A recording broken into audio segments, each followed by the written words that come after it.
In the year of our Lord 1871, the British Empire was not fighting the French, the Russians, or the Prussians. It was fighting the pigeons. It was fighting the rats. It was fighting the very grass that grew between the cobblestones of London. This was not a war between nations. It was a war against evolution itself. And it began 35 years earlier. Not with a declaration of war, but with a simple observation, recorded in a worn, leather-bound journal. Aboard the HMS Beagle, a young naturalist named Charles Darwin made the discovery that would define his life and seal the fate of the world. It was not the finches, nor the tortoises, that held the greatest secret. It was something smaller, infinitesimal, a microorganism found in a strangely iridescent pool of water, a retrovirus of impossible complexities. He named it Proteus, after the shape-shifting sea god of Greek myth. He theorized it was the engine of evolution, a biological key that unlocked life's potential, forcing it to adapt, to change, to become more. He was dangerously, catastrophically correct. Darwin,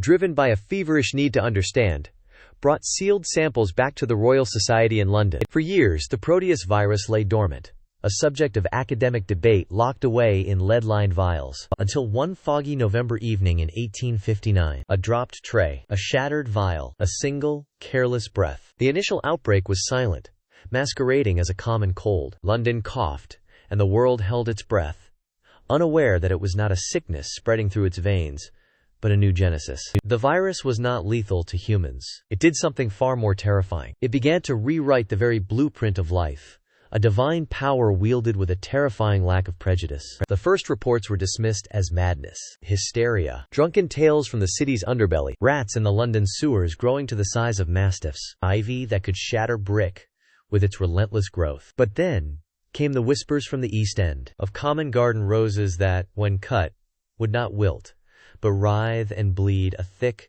crimson sap. The Great Mutation had begun. To understand how this era of unprecedented biological chaos would lead to steam-powered armies and a war against the planet itself, we must first examine the quiet panic that seized the halls of power. The government of Queen Victoria, an institution built on order and empire, was now faced with an enemy that defied every known rule of warfare. Nature, their most subjugated colony, was in open rebellion. They responded with the only tool they truly understood: overwhelming force. The Royal Office for Species Control, or ROSC, was formed in absolute secrecy. Its mandate was simple, brutal, and impossible: to contain the uncontainable, to exterminate any and all life forms deemed aberrant.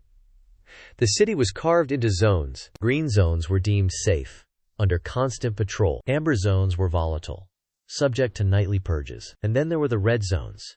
Entire districts surrendered to the contagion, walled off with iron and brick, left to fester. Within weeks, these red zones transformed into alien landscapes. The laws of biology had been torn asunder. Kudzu, imported as an ornamental plant, became Kudzu major, a hyper-aggressive variant that grew at a visible pace, its vines thick as a man's arm, capable of pulling down buildings in a single night. Fungi evolved rudimentary neural networks, communicating through a complex release of spores, coordinating their growth to overwhelm ROSC patrols. The old forests on the outskirts of the city became something more than a collection of trees. They became a single, thinking, malevolent entity. But the transformation of animal life was the source of humanity's deepest nightmares. Insects developed hardened, metallic carapaces, their buzzing wings now creating a deafening, industrial shriek. Fish in the Thames, bloated and mutated, sprouted crude legs and dragged themselves onto the muddy banks, gasping in the toxic air. Mammals hybridized into chimerical horrors that defied all taxonomy. The stray dogs and cats of the city became packs of cunning predators,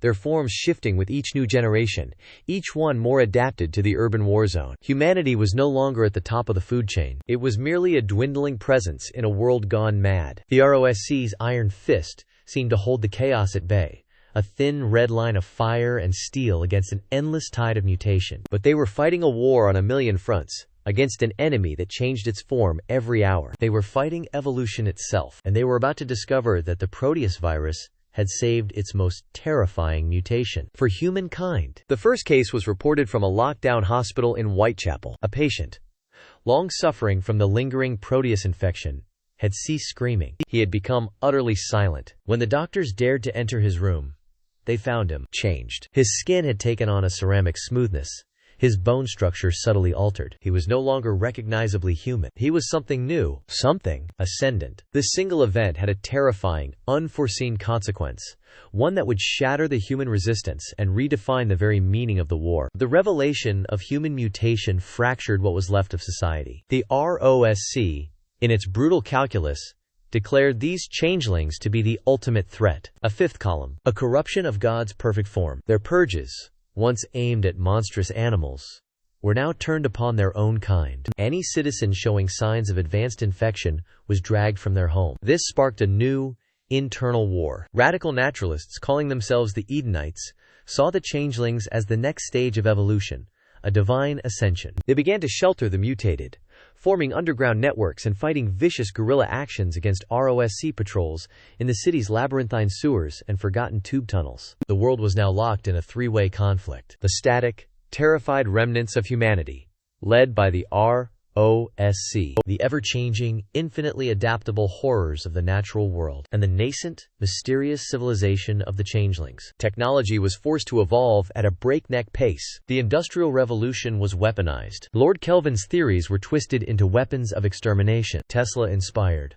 volt rifles fired arcs of lightning capable of pacifying rampaging flora. Alchemists, once dismissed as charlatans, were now employed by the government to concoct chemical agents that could sterilize entire ecosystems, turning verdant red zones into gray, lifeless dust bowls. The psychological toll was immense. This was a world of absolute paranoia, a world where the beautiful songbird outside your window could sprout teeth and attack your child, a world where the friendly baker down the street could, overnight, begin the slow, silent transformation into a changeling. Trust was a forgotten luxury, and the man who started it all, Charles Darwin, lived in self-imposed exile, a pariah, a prophet of doom, whose prophecies had come all too true. He was a broken man, haunted by the world he had accidentally unleashed, working tirelessly, desperately, to find a way to reverse it. He pored over his old notes night after night, fueled by guilt and coffee. He was certain he had missed something. He began to suspect the virus was not a blind agent of chaos. The mutations were not entirely random. There was a direction, a purpose, a terrifying, alien intelligence guiding the hand of creation. But to understand what the virus truly wanted, we must go back to its origin, to that single, isolated ecosystem in the Galapagos that held the key not only to the contagion, but to its terrifying final purpose. Late one night, staring at a faded map of the islands, Darwin found it, a hidden pattern he had overlooked for decades. On the specific island where he had found Proteus, the finches, the tortoises, the insects, even the flora, all shared a set of common, mutated traits not seen anywhere else. Heightened territorial aggression, unnaturally rapid cellular regeneration, and a strange, biosymbiotic communication. The virus wasn't just evolving life, it was forging it into an army. It was weaponizing the very planet. This realization shifted the entire paradigm. Humanity was not fighting a plague. It was fighting an invasion from within every living cell on Earth. The planet itself was waking up. It was becoming a single, interconnected superorganism,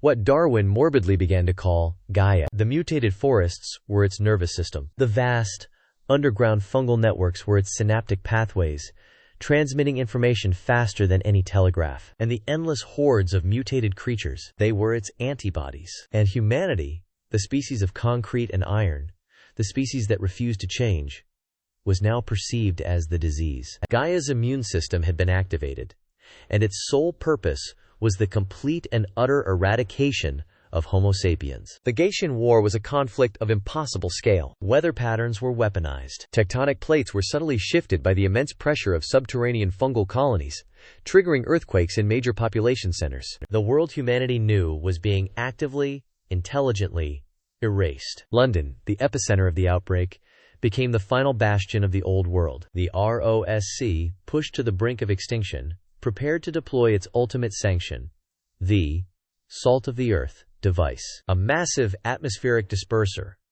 loaded with a chemical agent designed to shatter the unique protein shell of the Proteus virus. It would kill every mutated life form on the British Isles. It would turn the green and pleasant land into a sterile, silent grave. It was a promise of mutual, assured destruction. But as the device powered up, a haggard Charles Darwin, having broken his exile, burst into the command center. He pleaded with the ROSC commander, showing him his research, his theory of a viral consciousness. He believed he had found a frequency, a way to communicate with Gaia, to sue for peace. He warned them that deploying the device would be seen as a final act of aggression, one that would trigger a planetary extinction event. Just as the commander was about to give the order, a new sound cut through the din of battle. A chorus, a strange, harmonic resonance. From the ruins of the city, the changelings emerged, not as monsters, but as a silent, radiant procession. They were led by the first, the patient from Whitechapel, now a being of impossible grace and terrifying power. They were not humanity's enemy. They were its ambassadors, the bridge between the static world of the past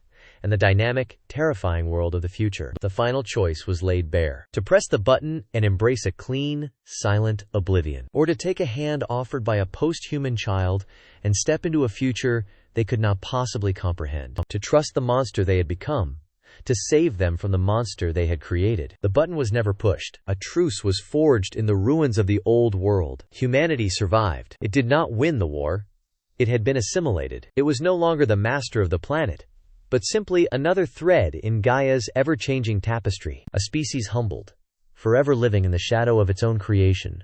A world born from the terrifying, beautiful legacy of the Darwinian contagion. If you have ever looked at the world and wondered what secrets lie dormant within the code of life, you are one of us. This is a place for the curious, for those who ask, what if? Subscribe to ChronoShift, and together, we will continue to explore the timelines that never